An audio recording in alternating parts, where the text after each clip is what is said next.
Welcome back to It Tastes Like Burning, this Matt. This Jesse. And we have a full, not awesome, oh my God, smash your head through the window type episode for you.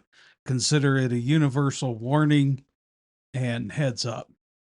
Yeah. What are we talking about, Jesse? All kinds of awesomeness. But before we get off into that, right? So we've got some new equipment that we've kicked into service here right now, and we have a new mixer, and we have new kind of audio recording equipment. And so we're hoping that this recording is beyond our wildest dreams, good and better than previous recordings. So let us know. Hey guys, it's dog shit. We're fine with that. Uh, but just know we're trying to make things better, right? We're in the process of redoing our studio right now. Hopefully, we'll get back to doing some video content pretty soon, so you can see how ugly we are again. And in the meantime, how would they get a hold of us, Matt? You can always find us at ittasteslikeburningcast at gmail.com. You can find us on YouTube at It Tastes Like Burning Cast. You can also support us on Patreon if you're interested. You can occasionally find us on Twitter. We're non-existent on Reddit anymore. Just Because it's a cesspool. yeah, I this still makes me sad. And more importantly, if you're ever in the North Central Texas area, don't be afraid to reach out to us. We'll give you the nickel tour and let you run a couple of calls with us.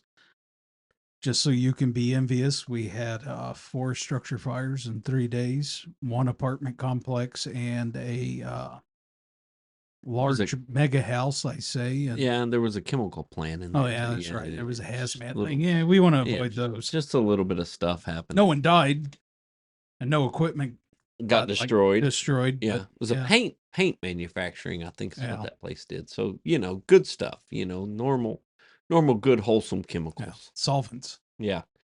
There's nothing going on here. So just in amongst all the crap that's going on, and we literally today graduated 50-ish recruits from around the area through our Firefighter 1 and Firefighter 2 Academy. So that's a big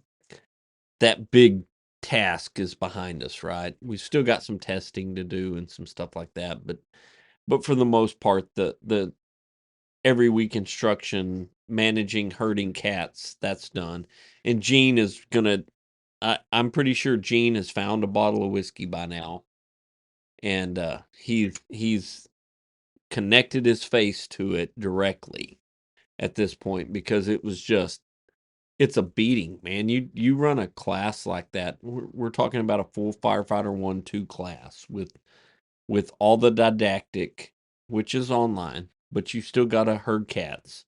And then the hands-on, which is happening on Saturdays, basically, for 8, 10, 12 weeks, whatever it runs, right?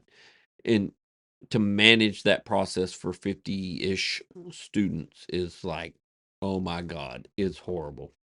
And realize that most of them don't know what they're doing or where they're going or what day it is or what they ate for breakfast or that they were supposed to do their assignment, and it's just the constant prodding and poking to get people to do things that wears on you with that, and it was kicking Gene's butt this year, right? Well, I truly sympathize, but I don't. I mean, he knew what he was signing up for. He did know what he was signing up for. And But I don't care what he says. He knew. The other side of that thing is that between, me and him, we're the only ones that have done a 50-ish student class. Yeah, I mean, back when I was truly running it, the absolute biggest I did, I think, was 35. Which is still big. And that's a lot. And the only difference between my class and your class is I didn't have quite the help that you guys had. But no, not near the help. But the difference is it was a 16-week class. So, I mean, when you showed up, all you did was host streams. Yeah. So, I mean, it was a 2-hour, 2.5 hour day. Yeah. And I'm sorry, that's just different. Yeah, we're doing 8+ hour days Yeah. on Saturdays. It's just these things aren't comparable. Um, It, and it's a completely different monster uh in every aspect.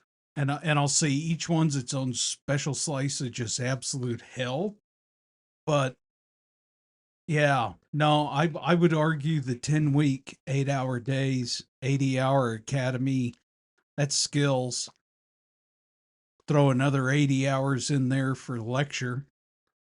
yeah. Yeah, I think between the online and everything, it comes out it's like 400 and something hours. yeah, It's a lot. Uh, but of course we don't in this day and age we don't go by hours anymore. We go by JPRs. So right. back when you had to make all these hours and that's how it was tracked was in hours, and now we track it in JPRs. It's a little different because sometimes you can knock out 8 or 10, 12 JPRs and sometimes an hour, 15 minutes. It just depends on what it is, right? Today we did a bunch of skills testing stuff, which was in its own right herding cats, right? Right. It's nightmarish uh, to get all that done, but it all went off without a hitch. Had a good graduation. Had about 150, 200 folks at our station for a meal and a graduation ceremony, and just a little bit of It makes me so mad that I wasn't there for that. Forget where I was actually at. yeah. No, you drew the short stick this weekend, right? Lifetime short stick. And I I like training, and I really like it when people join an organization and X amount of time later they're actually able to have knowledge and skills and be useful and be a productive member and actually go do something worth a damn. And yeah, they get to share that moment with their department and with their family. And particularly just due to the nature of volunteerism, I think that graduation ceremony is something that there's a real opportunity there for the individual, you know, uh, and add some parade and add some reverence. So we had a member, one of our members, right? Realize this class is open to 100 different departments can participate in it. I'm exaggerating a little bit, but to say 50 different departments are eligible to come participate in this is not an overstatement, right? So one of our members, who's I'm going to put him in that middle-aged guy category, right? Had 20 guests today. 20. His whole family, middle-aged guy, graduating from a volunteer fire academy, had 20 members of his family show up to support him in this. That's awesome. Well, I think something that gets forgotten, it's a missed opportunity. Sometimes life happens for people, and high school's just not the place for them. And they leave high school early. They don't have the opportunity to go to college, or they choose not to go.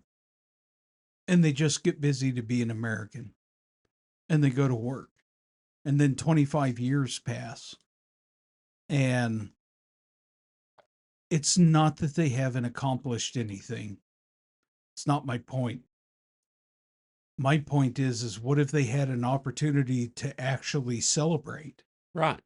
and to be recognized for an achievement? And I'm sorry, And that was his joke. He said, my family needs a victory every now and then. Right. right, And awesome. It's just awesome that his family was willing to, it was important to him. So his family made it important to his family. right. And that's what resonated with me. I mean, young and old, and we had everybody from the 18-year-old girl to the 60-plus-year-old man, and their families are there, and they're excited about it, and granted, our graduation ceremony, even with 50-ish students, is not this elaborate thing. Like, it's a nice meal, sit down, talk to each other, have some fellowship, which is the word I'll use for it. And then, Gene gets up there and talks, and then I talk, and then basically he and I hand out diplomas, and we take a giant group photo, right? That's what it amounts to. It's an hour or two of an event. It's not an all day. We're not we're not Harvard graduating people, right? We're Yeah, I'd argue we're better because our people actually do something worth a crap. well, this is true. But we're the people, and had a really interesting conversation with a previous graduate that was he's in his early 60s, right? So I'm talking to this previous graduate of our academy, is good friend of ours that has become like a beacon in the night for his entire county, coming out of our academy, and his relationship with us, and he's out there beating the streets in the drum, and he's telling another guy that's in his 60s from his home department, like, you're not going to understand this, but this graduation's going to be emotional for you.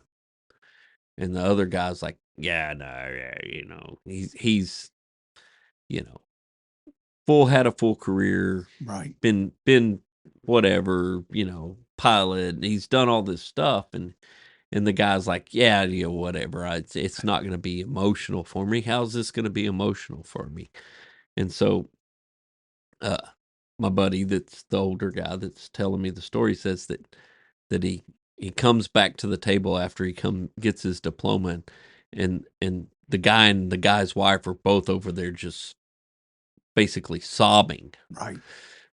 because it's so emotional, and he's like, told you, like, I told you it was going to be emotional for you. And his point was that once you get older, right, and you're in that part of your life where you kind of think you've done everything, and you're kind of preparing to wind down, so to speak, to have something that's like this big of an accomplishment at that stage in life is rare. And so those guys don't, it becomes more impactful in their life that they actually accomplish this thing that's basically a young man's game. Right. Well, that and, classic American male stoicism. And where do I want to go with this? Just, the fact of the matter is that we give value to something that's underappreciated. Right. And it's very rare that realistically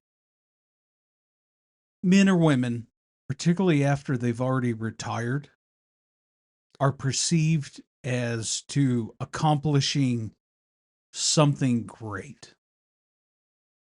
And I mean, there's not many places you can go when you retire Yeah, to then accomplish something that's actually of any significance, yeah, of value, you and might make it to purpose. the senior tour on the PGA, right? Right. Yeah, maybe. And it's a parade. Yeah. And again, it's just another missed opportunity by organizations, by entities, by government bodies, that you are so significantly missing the mark on the single most important factor of the person. And God forbid that you actually are going to interject humanity back into this. Um, there's something to it. There really is. Uh, your sister could have a field day with it properly. Yeah.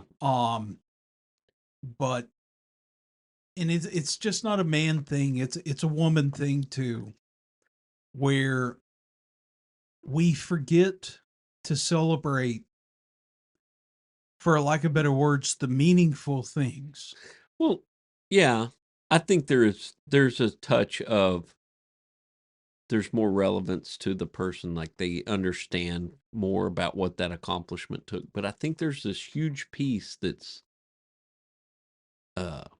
kind of that once was, but now I'm not, right?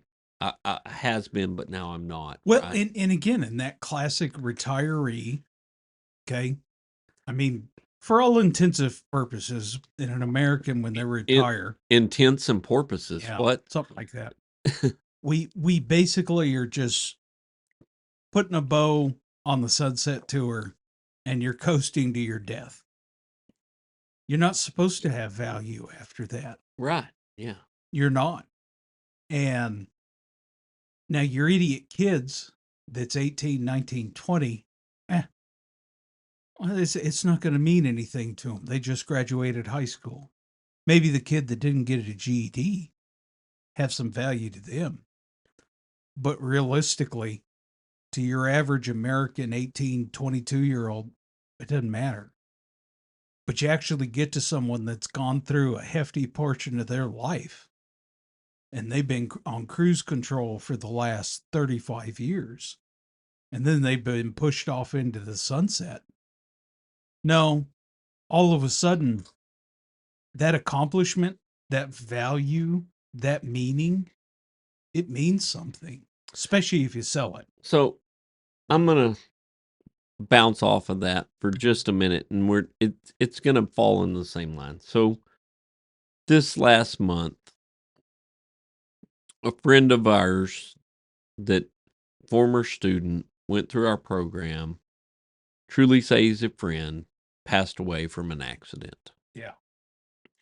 And this guy was a huge proponent of what we're doing with our academy, our podcast, just the whole 9 yards of it. And I would have failed as a good friend if I didn't mention Robert and just, understand that he will dearly be missed by his department, by his friends, by the community of firefighters that he worked with, and tough loss, man. Tough loss for that department. Tough loss for his family. Single dad, just really, really, this guy was a pillar of a person, Right. and I just want to kind of put that out there and just say that the world lost a friend, we lost a friend, his department lost a friend, his children lost a father. Like it's a It's a big deal. deal. It's a deal, and just kind of want to throw that out there, and if you know us and you know the area, you know who we're talking about. But yeah, he will be missed, and we're gonna go ahead and drink to that. So another thing I was gonna bring up, you hear the cork pop, and unless you're obtuse, you don't understand that we're enjoying some beverages sometimes when we do this. And my good friend Chief Atkinson from Divine, Office of the Divine Fire Chief, if you've ever wondered, has a podcast, right? And it's called Rhythm and Rescue. And Rhythm and Rescue is this great, just kind of all over the place. It's country music, it's fire and rescue, it's whatever. Like it's just whatever they talk about in their little show. They do this whiskey when to stay thing. And awesome. Like it's a good show. It's worth listening to. They're entertaining. They're captivating. They bring you in, and I'm not just saying this because I'm friends with these folks.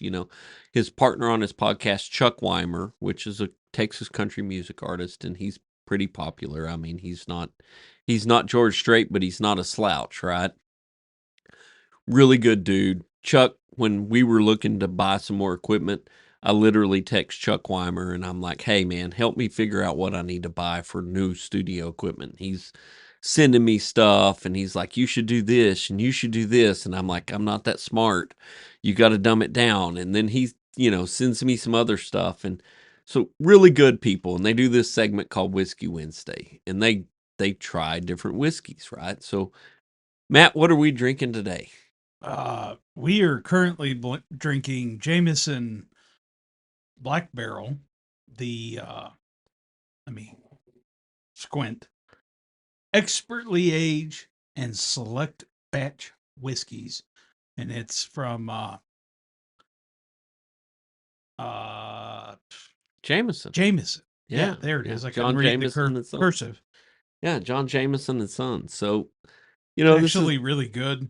And it's dollar for dollar. I'd put it on the top of my whiskey list.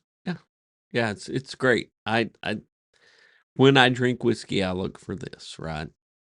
And just winding off of a really busy couple of months, a really busy time.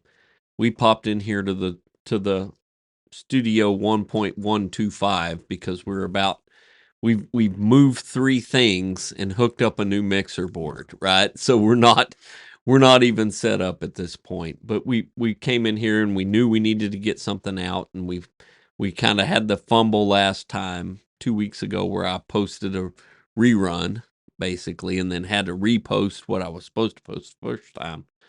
But sometimes you just hang out with a friend and drink some whiskey and enjoy it. And I'm looking forward to the opportunity for us to maybe be on Rhythm and Rescue with those guys and do a Whiskey Wednesday with them and getting those guys over with us to, we don't know what day we're ever going to record. And today we're on a Saturday, but next week it could be on a Tuesday or whatever, right? And so we don't get to have a Whiskey Wednesday. We could lie and just say it's Wednesday, right? It'd be great. Nobody knows the difference, No. right? But that's a cool thing they do in their podcast, and I really like those guys and just kind of shout out to them. If you're not, if you're subscribed to us and you're not also listening to them, you might consider just bouncing over there and giving them a listen. They're on every platform that everybody else is on. Their YouTube is struggling. They don't have a whole lot of followers on the YouTube, so they do a live stream when they record, and you'll get like 3 or 4 weeks worth of episodes if you're on their live stream, because they just do one right after another in that 30-40 minute kind of segment, and they'll do 3 or 4 in a sitting. The ones towards the end, they've drank, so they're on like the 4th whiskey. Just remember that, which sounds awesome. But yeah, give those guys a listen. They deserve it. They're both really awesome dudes, and both veterans, both into the fire service, both into music, just really good dudes. And I appreciate that they like listening to us, and I truly like listening to them. So, Well, it also gives you different perspective. mm-hmm. There's value in that. And I'll just leave it at that. I mean, perspective is worth a lot. Yeah. Yeah. So what awesome stuff did you do while I'm entertaining a couple hundred people at our station today? So before I talk about Friday and today, I have been getting baby seal clubbed on, like, we'll call it the class and circuit tour. So I went to the International Association of Fire Chiefs district meeting, the Southwest Conference in Denton, and that was last week, Tuesday through Friday. Good conference. Another buddy of ours that we want to get on the podcast, Chief Jacob Johnson out of Pearland, who also does the talk and makes the podcast circuits. Do your damn job. I'd love to get him on here eventually. Did you invite him to the thing? No. You should probably shoot him a message. Yeah. If you follow us on Facebook, there is a thing, and this is going to go out probably today or tomorrow, so there's still time for the thing. But the only way you're going to know what the thing is to be on our Facebook, and Right. that's where I'm going to leave the thing. So if you have any curiosity about the thing, should find us on Facebook, follow us, like, and find that post. Like, that's on you to do that. Yeah. I'm not going to hold your hand beyond that. So there's another good talk that I went to at IAFC, and it's the chief of San Marcos. His finance and budget talk. The man has a vernacular after my soul. I have never been brave enough to use his choice of words publicly Sentence enhancers. in that setting. And this is a man that just doesn't give a shit. And his finance and budget discussion was fantastic. Bounced off out of that into Friday, Saturday, Sunday at the SFFMA Fire Chiefs Development class. Great class. I'd recommend everyone take it. You graduated. Yeah, I did our graduate. Uh, thank you to Andy and Mike. They did a ton of work for the class that I'll never get enough recognition. And man, let's talk about some pretty good dudes. They're pretty good dudes, right? Yeah, Solid guys. it's, almost feel sorry for Andy, particularly Andy, because Andy's in, for lack of better words, a volunteer desert. Yeah. Okay, and what I mean by that, it's an extinction event. That's the better way to describe it. So Andy's out of I won't mention the department, but he's out of the Houston area. And Houston had some of the largest VFDs in the country for a long time. And they just got big. I mean, we rah volunteer, but we don't have a population of 650,000 people either. Like, I'm telling you that I couldn't imagine being a VFD chief with 1,000 members and a population of 650,000 and 12 And stations. yeah, I think that's kind of where that. Like, I'm telling you, one, I need a liver transplant. Okay. And two, after that, you can just check me into the state mental hospital. So I've done a little thinking and soul searching, and I think we're at the upper end of the point where a VFD can make it with a non-paid chief or administrative. I staff. would agree with that. The only thing I'll counter is the classic lobster in a pot. Right. Okay. And I am not advocating for this, but let's pretend that you, me, or Gene ends up being chief for the next 25 years. Right. I could see it propagating through that. But you got to understand, so my town's population is only 12,000, but my immediate service area is actually closer to 30,000, and we're first on for about 60,000. So it kind of depends at how you want to slice the apple. Are we 12? Are we 24? Or are we a 60,000 person department? Right. Our population served, right? Right. And I think that's kind of the run volume, and some of that calculates into how much time it truly takes to manage the organization, right? And sometimes maybe that's something that a volunteer chief is delegating to an administrative assistant or an administrator, or there's about 100 different ways that this could be structured. I'll say this, and I could see me ultimately getting cooked on this, is the amount of time that it takes on the admin side, and my call volume will continue to drop and drop and drop Until you don't run any calls anymore. until I'm not running calls anymore. Now, Which is, I'm I'm still seeing that. in the top 10% a call response, but Maybe. I'm telling you, We're in the top quarter. right. But I'm telling you, the amount of time that I spend on scene is negligible. right. Yeah, negligible's the right word to what I'm doing on the admin side. And I either need to figure out how to actually communicate that, or and here's the screwed up part. I've been telling people this recently.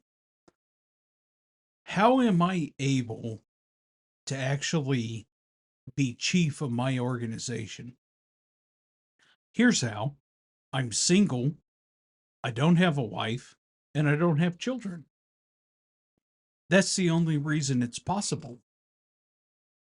And I don't know if that's actually a good spot to be in, right, for the organization. So, and playing off what you're saying, if my kid was still in high school and not kind of grown and off and in college, like, I don't know that I could be in the assistant chief spot. Like, that's what allowed me to make that transition. Like, it's tough because today my daughter's a college athlete, and guess where I was when my daughter's having the best performance as a college athlete of her life, right? Sophomore in college. And I'm at a graduation ceremony. My wife's at the college watching my daughter compete in her sport. And I say that kind of covertly. My daughter's a rifle athlete, NCAA Division One, TCU college athlete shooting rifle. Right? realistically on the cusp of the Olympics. Like Right. the reigning champions of collegiate rifle in the nation, and my daughter's on that team, right? And she just shot the best weekend matches she's ever shot in her life. And I got to miss it. Right? Right. But she understands, and it's I've been to thousands of her matches, but it would have been awesome to hug her. I'm gonna guilt trip the hell out of you. Yeah, I should have been there. You should have been there. And I'm sorry that you made that decision. But to me it one, had no idea she was going to shoot lights out today, right? Had no idea she was going to perform to that level because, typically she's in the middle, right? She made her way to the top today, which is phenomenal and awesome, but it's not the norm. So it's kind of an educated guess. Oh, look at that fly. Oh, yeah. Mm-hmm. Let's see if I can get him. Sorry for hitting the mic. That was terrible. It's over here. Yep. Up. So, yeah, it's just a crapshoot. And here's the kicker. So Jesse's having to cover the graduation class, which we were bragging about. And meanwhile, I should have been there, but I couldn't because I was at ICS 300. And without being exceedingly graphic, I would rather literally die than ever take this class again. I think the term is belate a hot curling iron. Oh my God. Jesus. Fema Stop it. This class is useless. There's, I would, you have to understand, I am built like a mattress.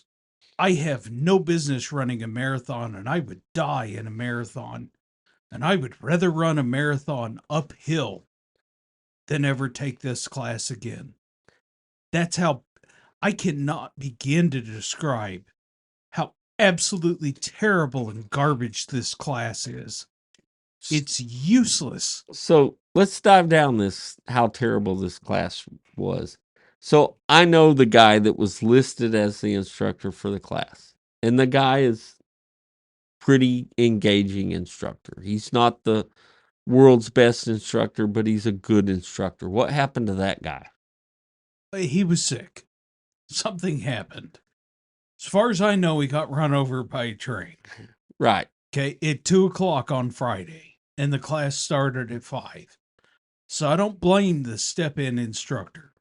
As far as I'm concerned, she's been fantastic for dealing with what she had to deal with. That class is absolute hammered dog shit.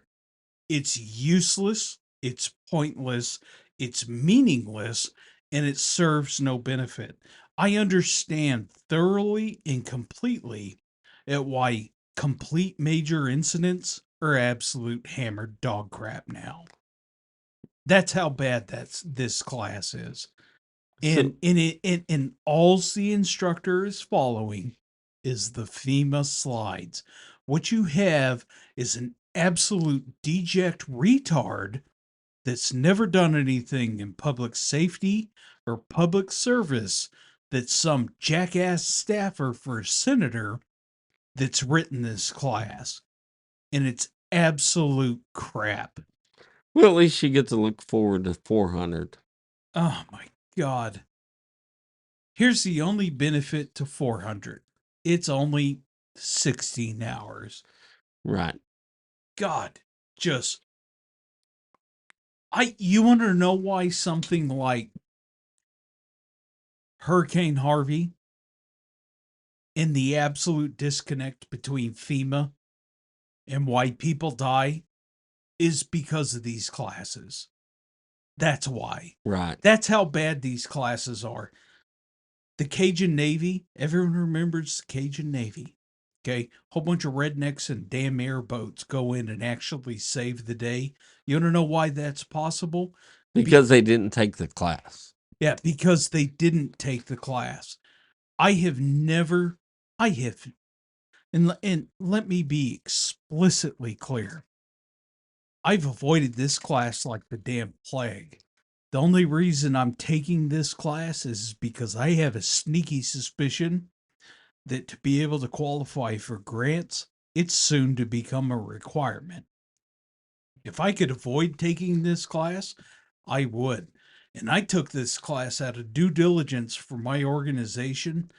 And I really want to hammer this point home. I need you to understand I am highly educated. I've taken a ton of classes. I am highly skilled in a specific area. I've taken a ton of classes. I've also dedicated my life to being a firefighter. I've taken a ton of classes. There's nothing that even comes close to how absolutely pathetic, meaningless, useless, and absolutely unaccommodating and useless. I want to emphasize useless. You've only said ICS that about 300 is. 9 times, right? God, this class was bad, and I don't blame the So, instructor. so I'm gonna tell a tale, right? So I have been in command of a wildland event that has had, let's just call it a 10,000 acre fire. 10,000, pretty good size fire, right? 10,000 acres is that's not your normal bread and butter incident that had, let's just call it 100 firefighters at it. Well, let's call it 100 trucks. So let's make that 200 firefighters or 300 firefighters. at this 100-truck event that was 10,000 plus acres. And then ran perfectly smooth and was well organized until the minute that it became part of a larger incident management system, right? Before the state and the feds and the and we're harking back to a day of 2011. So a few days ago, right? 2011's a little more than a decade ago. I was in charge of a lot of incidents that were in the 5 to 10 to 20,000 acre range, large incidents with hundreds of firefighters, and they ran perfectly smooth and were organized until the moment that we brought in outside resources. Right. And what about the outside resources made it chaos? Is that a question to me? That is a question to you, because you should have learned that today. It's their complete inability to communicate effectively. It's their ability to bring in a completely different command structure, and it's their complete ability to absolutely disrupt a very well established command process Well, yes, that's the huge part of it. The other is the disregard for local resources. for local resources, right? They immediately disregard the local resources and the efforts that the local resources have made and the progress that the local resources have made and the incident action plan, which is a huge part of the class you're taking. The established incident action plan by the local resources that is probably working up until that point, right? Like the if outside of a few just wild and crazy, like the Texas Panhandle from last year, or the Wildcat, or the Bastrop Complex, or PK. the PK Complex from 2011. I was on the Wildcat fire, right? I you were at the PK complex. I think I was at the Wildcat fire. Wildcat fire was 196,000 acres, right? This is not child's play. This is not your average little bar ditch BS. I got a broom and I'm going to put this out. Crap. This is a fire, right? It's significantly impacting weather patterns. It's creating like TFRs. Tell us Right. what a TFR is. Temporary flight restriction. Right. It's creating these issues because it's so big and so powerful that it's changing the weather in a large geographic area. Right. Right. It's not just because there's aircraft flying missions there. It's because it's zero visibility to the ground. It's changing weather patterns. It's causing updrafts. It's doing things to our environment that's way beyond the scope of a normal bar ditch fire. And I watched this incident go from it might have a chance to be in control to being a month-long incident just because of the bureaucracy of the incident, right? Yeah, God almighty. I don't know if you're supposed to come out of this with Educated, pissed off, or what? this class is crap. Top to bottom, trash turtles, all the way down. Top to bottom, everything dies. Okay, let's take a different perspective. 9/11 happened and they realized they kind of had like a basic command structure problem. But did they? Okay. But did they? Because I would argue no. Go into Hurricane Katrina. Okay. 4 years later, 2005. Okay, there's a big difference between 9/11, and I don't want to Which is I don't want geographic. Let's just say it's geographically small. insignificant.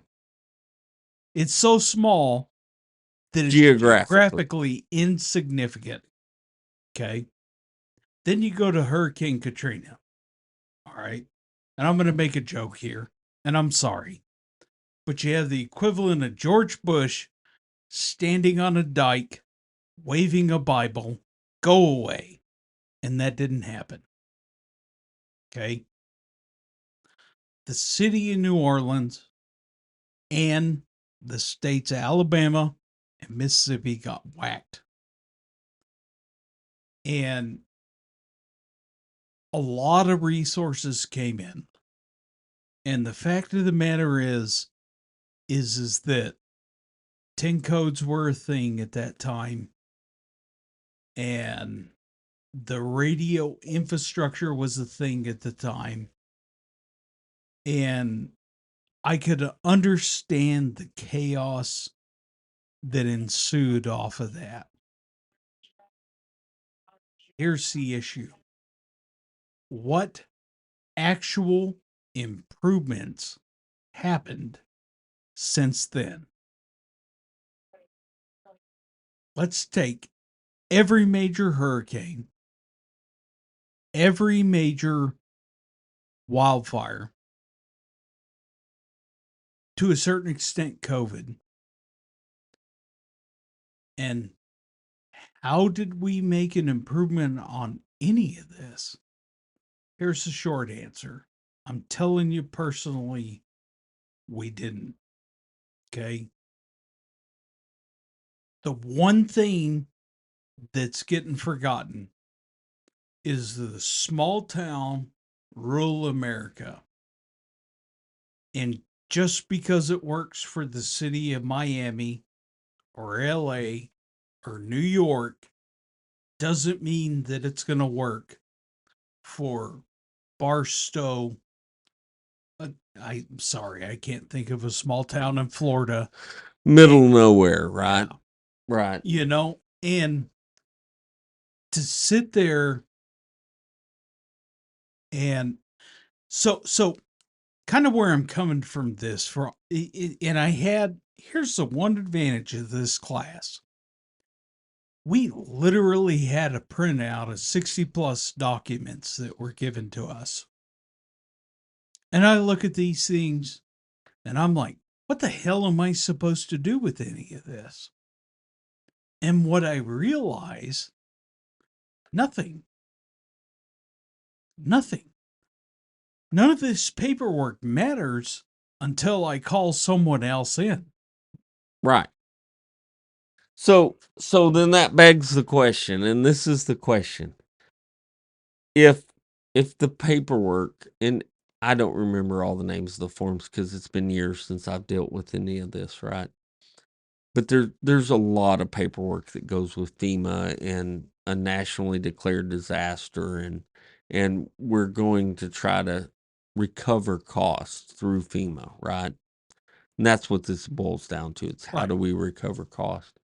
So are our FEMA resources that we're looking for, is the most important resource a logistics person? Maybe.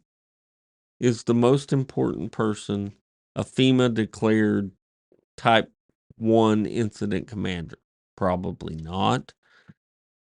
Is a scribe, and that's what I'm going to call this position that I'm making up in my head, the person that can just manage the paperwork, and me as Hodunk VFD's assistant chief who's in charge of this operation that's absolute important to my community. Somebody that I can say, this is the answer, this, and this, and they interpret that and take it and do the paperwork. So I don't need to know how to do the paperwork. I need to know who to tell how to do the paperwork. I'm going to even break it down further. So understand from my very biased, very stupid, incapable, incompetent perspective that there's a handful of major events I've been a part of. A tornado, a very large industrial fire, and a flood. Okay. And you know what? I'll tell you what, let's throw some wild land in there. Yeah, too. PK. You Big get L. you get to have Big L. You get to Okay. have PK. So there's two parts of this event. There's the part where you initially respond, and then there's the part on the back end. I need help. Okay. And I know that sounds like a weird delineation line. But it's not. It's really not, because our ability to handle the incident, right? Yeah, sure, we need resources. We need state and federal resources. We need bulldozers. We need helicopters. We need fleets. We need air tankers. We need all these things that podunk BFD doesn't have at our disposal. Boy, that crotch rocket's getting it out there. Now we got an organ donor ready, primed and ready. So, we're a town of 12,000 people. We don't have a seat. Imagine that, right? And sometimes we need those resources, right? But are we capable of saying we need that resource and here's where we need it, and working that at a regional level, right? Regional level. Not necessarily state, not national, but are we able to utilize those resources at a regional level? Probably. I'm going to throw this out there just to be a douchebag. Be a douchebag. So, industrial fire, 6 counties, 14 agencies, 225 guys on scene. Okay. That's an incident. 0 outside agencies called except for the request of mutual aid. Okay. 5 different operations, including water supply, all without going through the full list. We did all of this as humble but schmuck volunteers. Okay. We worked perfectly with volunteer, combo, and oddly enough, even paid. We managed that scene and having all the requirements associated with our idiot volunteer system in place. Now, let's go to another scene. Tornado. Bad tornado, F4. Okay. A lot more chaotic. Communications was a problem. All right. But what I can tell you is the entire area was evacuated. Our deceased were found, and we had the primary search and all hazards secured within 2.5 hours. Now, I had nothing to do with the command structure at all of that. And that was all volunteer. Where it fell apart is when our true, quote unquote, state resources came into place. Here was the argument over what the most current designator was for how you label buildings. Okay.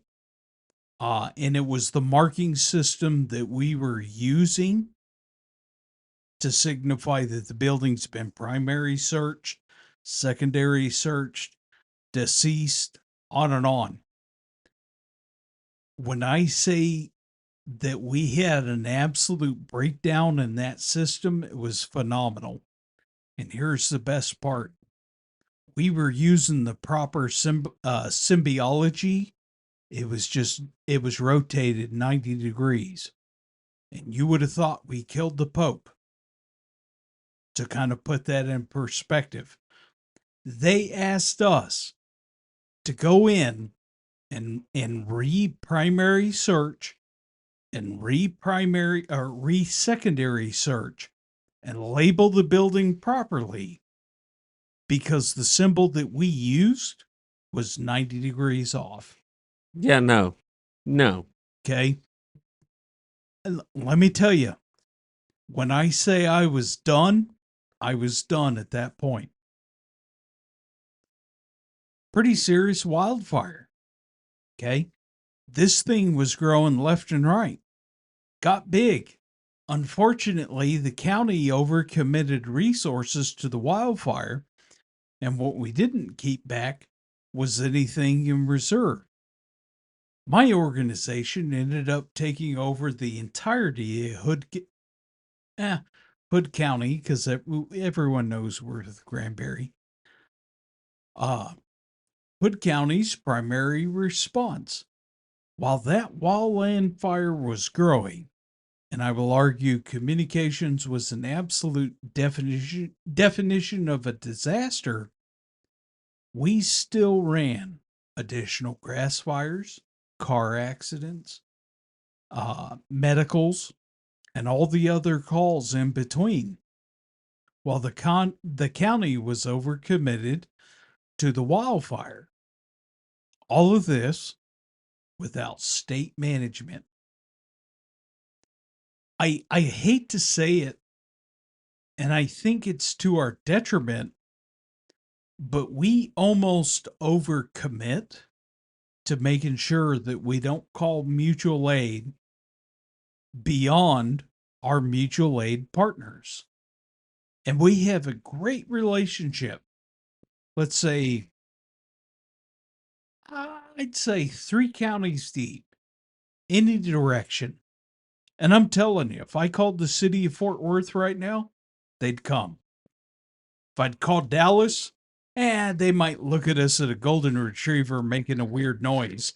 But I bet you if I called They Dallas, come. I bet you they'd come. They'd come. I've had conversations with Dallas, and oddly enough, Smoke Volunteer Fire Department. I've had conversations with Dallas. Because I can guarantee you that it just is. It's just one of those things where you're like, hey, help, they're going to come. Here's the other part of that. I call itty bitty, tiny, absolutely unknown VFD. I guarantee you they'll come. Shit, they might come to a level that's so overcommittal that it's a detriment to them, but they're going to come. Okay. In FEMA, and I'm going to go back to this stupid class, ICS 300. God spare me. I have to take 400. They are teaching that class wrong. And I'm sorry. I have so much time as an instructor. I know how to teach that class. And we are teaching it wrong. Just period, end of story, lights out, close the door, get the curtain closed. I am beside myself at how bad that class is taught and set up. And it's not the instructor. It's not the instructor. The instructor has to follow the FEMA slides. It's the damn class. It's garbage. Absolute garbage. Jesse's over there typing away furiously, so I'm trying to come up with something. No, I'm dealing with some state testing stuff that we're trying to work out for next weekend. So also I can tell you is this: if you're in the United States, and celebrate if you're not, and and you're having to take these classes, here's my recommendation. It's 7:30 in the morning before class. Take a handful of Vicodin splash some Xanax in there, and take as hard of a pull as you possibly can off your whiskey bottle. Because when I tell you this class is useless, meaningless, unbeneficial, has no application, and should be entirely disregarded, I don't know how else to say it. This class is useless, unequivocally. And lucky enough, Jesse's the one that needs to take over. Yeah, the phones are ringing. Phones are ringing. Oh my God, that was loud. So, in the event that you find yourself in this hellhole that is the ICS system and the classes, realize you have to do it because there's grants tied to it and you don't get a choice. But also realize that it doesn't need to have a bearing on your day-to-day operations, right? Most of the incidents you're running are going to be that 1 to 5 engines. Like, it doesn't branch into that level of management. So, you don't have to have all of that in place every time. There's parts of it, but that 1, 2, 7, and 8 gets you there, right? The 1, 2, 7, and 8 gets you 90% of it. And it's the 3 and 4 and the whatever else. Like, I know there's 40 different classes and we touch on a portion of them. But you're held hostage to this stuff because federal funding relies on it. So, I tell you what we're going to do. Matt had to take a call and it was evidently important because his phone blew up like a maniac. So we're going to take a little pause and we'll be right back and you won't know the difference. Okay, so we had a break. And I'm done railing on FEMA. FEMA, your disappointment. And of all the crap I've ever done in my life, this is the absolute worst class I've ever taken. And you've been involved with the FAA. Yes. Right. So we're government and we're here to help. I've had students who have had accidents, damn near killed themselves. And I've had accidents. And the FAA is better. And all I can tell you is the FAA is not better. Okay? So, yeah. FEMA, Jesus, get your crap together. Your class is garbage. And you're going to continue to be garbage as you continue to try and create this most absurd system on the face of the earth where you have people from prisons and fire departments and SO all taking the same class.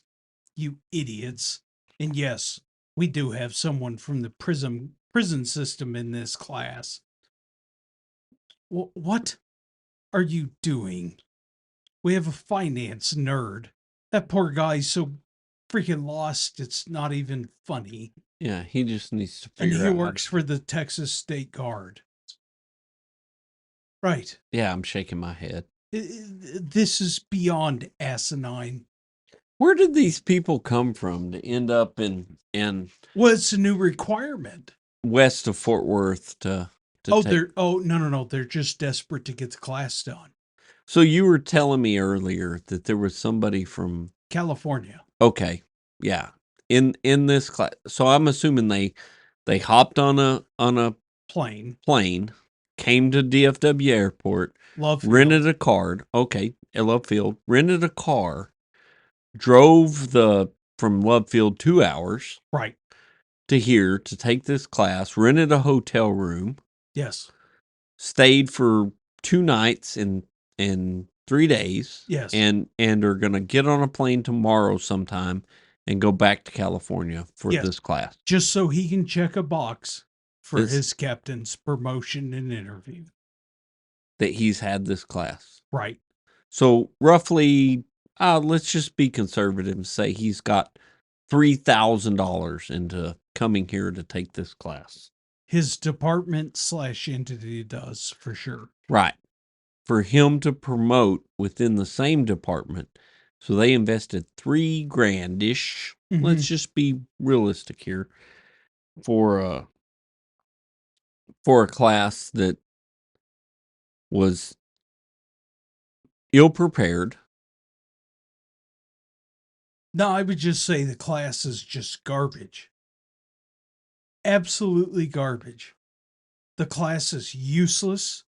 It doesn't prepare you for anything. It doesn't actually take into consideration what your background is. So, the people in this room, Texas State Guard, a sheriff's officer out of the Houston area, a prison something. Probably maintenance guy. I don't know what this lady does, fire and EMS. And I assure you, at all levels across the board, oh, there's several Texas Forest Service in this class. And everyone is left absolutely scratching their head. Here's the irony. The one person that puts on a great show, and I know he doesn't have a clue what the hell's actually going on. He's just real good at regurgitating information, is the guy from the Texas Forest Service.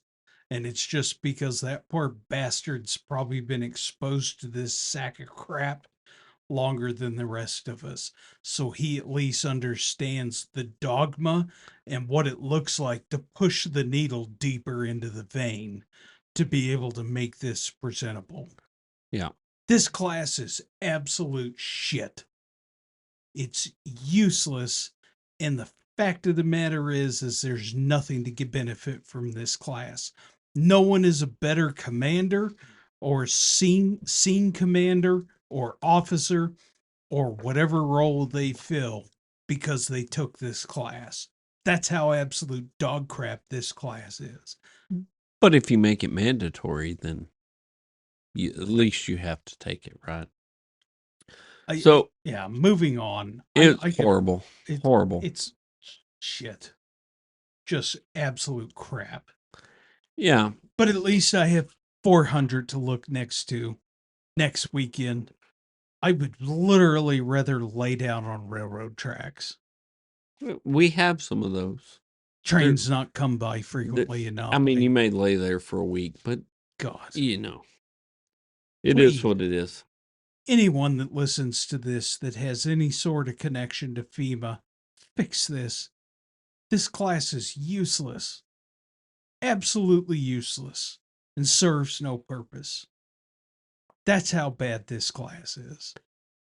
But at least it's delivered from your favorite agency on earth. It's taken every fiber of my being to not mention them. Yeah. Literally,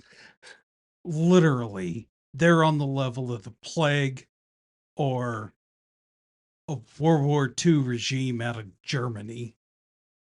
Just, Jesus, stop.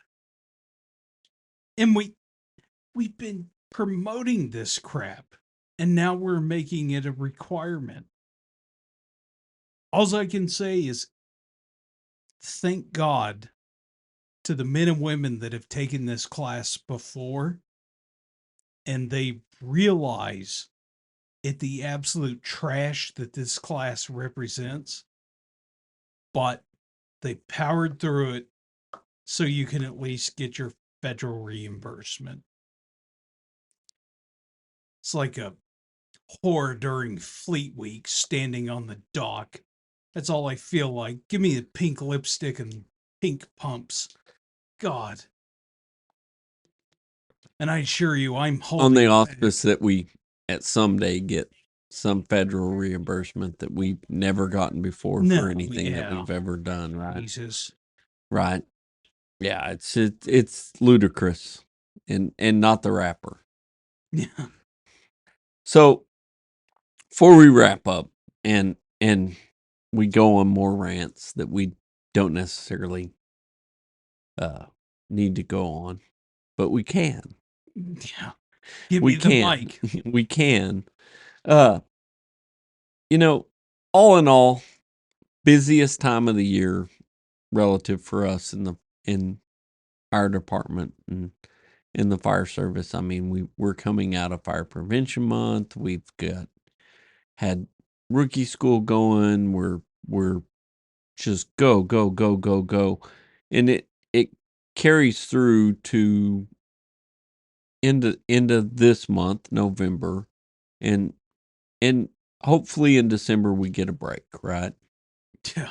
And that's kind of how the plight goes for us. And we hope that we have a good Christmas party, so to speak, a Christmas award ceremony at that end of year kind of awards deal that we do. And we have all these things that are still yet to come this year, right?